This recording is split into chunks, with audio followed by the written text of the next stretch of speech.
What is up, YouTube? Back for another quick video on the 68 Mustang Fastback. Today we are going to be installing new door sill plates.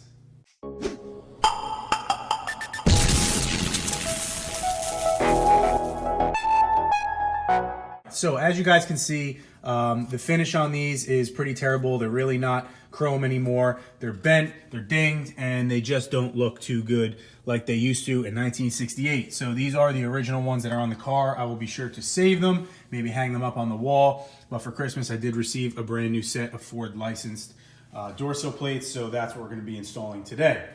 So aside from that, I do have a lot of parts here. Received everything for Christmas. I was very lucky. Thank you, Santa. So basically, I'm going to be replacing the entire front grille and molding assembly. And then I have the new door sill plates and the new moldings on the trunk and a whole new taillight set as well. So I'll be sure to do a separate video on each piece as I install it. So today we're just gonna go over the door sills and then we'll break it down video by video. Okay, so here we have it. These are the brand new door sills. I had ordered these as well as all the other parts I'm gonna be installing all on CJ Pony Parts. I get all of my stuff on my classic car from them. So shout out to CJ Pony Parts. You can see this is the kit here. The part number is DSP38. It's the 2 door sill kit. It also comes with all brand new stainless hardware and 2 of the decal metal stick-on emblems that go right here. So they are a little different than the ones that are on there now, but overall they're gonna look so much better on the car. So let's get the screws out of the original ones, put these in, and we'll see how much better it looks.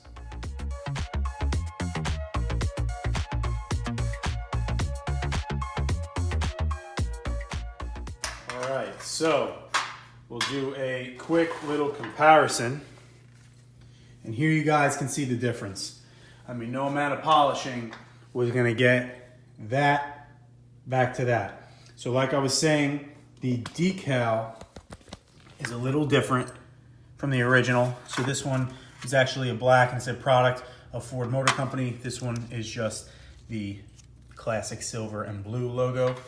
But nonetheless, it still looks nice, and overall, this door sill is gonna look so much better on the car. So let's get this decal put on and we'll get this bad boy installed.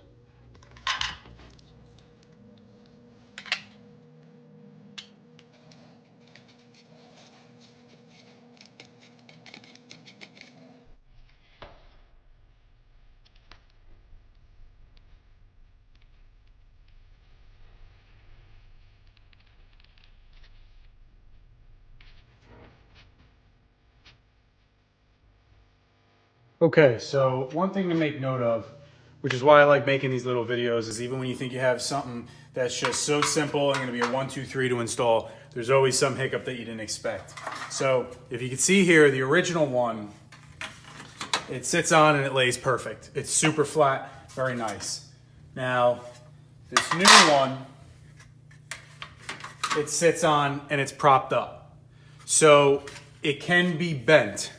So what you have to do is 2 hands like this and just work it the whole way down and collapse it in. So it is very pliable because it is thin metal, but you are gonna have to bend it and pretty much contour it to where you need it to get to fit properly. So this end you can see have to bend up a little bit so it puts less stress on the inside of the door and on the paint.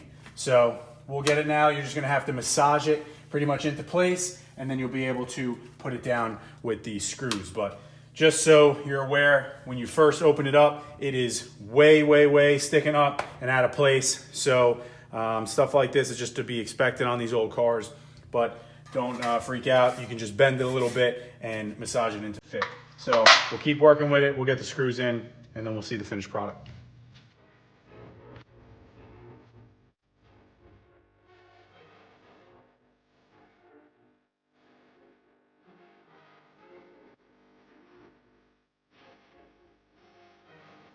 Word of advice, don't grab the edge of these door sills. Apparently they're freaking sharp.